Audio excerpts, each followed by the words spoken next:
meron na pong cash loan si TikTok. Okay, so paano nga ba tayo makapag-apply dito ng cash para po ma-withdraw po natin siya via GCash? Okay, so sa video ito mga lalabs, ituturo ko po sa inyo step by step kung paano po tayo mag-apply at kung paano po tayo ma-approve agad. Okay, so una po natin gagawin, pumunta po tayo sa ating shop, no? Okay, sa TikTok.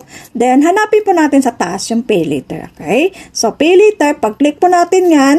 Okay, so dito po tayo kasunod mapupunta, no? So, makikita nyo po dito kung magkano yung pwede nating mautang. Okay, so dito sa baba, hanapin nyo po yung Get Easy, Secure, and Flexible yan. So, with cash loan, so click lang po natin to. Okay, so click natin yan, no? Pag-click po natin, dito po tayo kasunod mapupunta. So, makikita nyo na po dito, may cash loan po dito sa taas. Mababasa nyo naman po yan, ano? So, dito po, merong easy application, merong fast withdrawal, merong usable anywhere. Okay, so mawi-withdraw nyo po siya, no? So via GCash. So activate lang po natin. So click lang po natin si activate, no? Okay, so siya nga pala sa mga bago lang po naligaw sa channel ko. Kung nakatulong po ang video nito, kung nagustuhan nyo yung video, baka naman pwedeng maglamig sa inyo dyan, baka naman pwedeng paki-subscribe, no? Paki-like, then kung meron po kayong mga tanong, wag po kayong mahiya po mag-comment lang po sa baba. Okay, so kasunod po ay continue. Okay, So meron pong dalawang paraan, no? So una po ay verify your ID muna. Tapos ang pangalawa, add your information. So dito muna tayo sa verify your ID. So dapat nakahanda po yung mga ID ninyo dyan, no? So continue po tayo, okay? Okay, so dito naman, so confirm your identity, no? So confirm lang natin. Ayan, so dito nakalagay na dito yung kung ano yung gagamitin ninyo na ID, no? So dapat yung mga primary ID para mas madali ma-approve, no? So confirm natin. Okay, so dito, lalabas na yung information, yung ID number, ayan. Then, continue lang tayo. So, makikita nyo naman yan agad, no? So, sundan nyo lang yung step by step. Okay, so continue. Tapos, so ayan, so makikita nyo, basic information lang naman yan. So, last name, yan, date of birth, ganyan, marriage status, ayan. So, continue lang tayo. So, napakadali lang siya, no? Napakadali lang siyang fill upan. Okay, so pagkatapos yan, continue lang. Ayan, so ito naman ang kasunod, no? So, proceed facial verification. So, click lang natin to. Okay, so ayan. So, sundan nyo lang po yung instruction, no? So, allow lang natin. Sundan na instruction kung ano yung sasabihin dito. Kung ano yung, kung i-blink pa yung mata nyo. So, sundan nyo lang. So, napakadali lang siya. Okay, so ang kasunod naman, pasensya kung mabilis, no? So, sana maintindihan nyo. So, ang sunod naman po, tapos na yung verify your ID. So, dito naman po tayo sa add your information. Okay, so basic information lang din naman to para sa inyo. Okay, so continue lang tayo. Pag continue natin, dito po tayo makasunod mapupunta. Okay, so dito tayo kasunod mapupunta, no? So basic ulit ito, email address, yan, active na email address, then mga education level, yan, occupation, tapos yung monthly income, so mas maganda, mas lakihan nyo na, 50,000 ganon, para mas medyo malaki-laki yung offer sa inyo.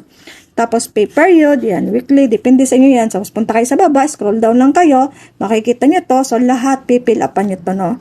So, kailangan mapil upan nyo to. Then, loan purpose, ayan. So, okay, so, punta kayo sa baba ulit, ayan. Tapos, meron kayong, yung address, kailangan ilagay yung address dito. Ayan. So, dito, maglagay kayo ng 3 tao na yung parang emergency contact. Kung halimbawa hindi kayo makontak, no? So, dito maglagay kayo ng full name tapos number. Okay? So, 3 to. Dapat tong nakaregister na sa inyong phone. No? Para mas madali. Tapos, continue lang tayo. So, dito naman, application under review. So, wag nyo nang i-back to, no? So, hintayin nyo na lang kasi 15 seconds lang naman to. So, hintayin nyo. Pagkatapos ng 15 seconds, lalabas na to. So, reviewing application na siya. So, we'll send a message to your inbox. Ayan. Okay, so, tap lang po natin to. Ayan. Pagkatapos, ito na yung makikita natin kasunod, no? So, application successful na tayo. So, go to cash loan ulit. So, click lang natin to.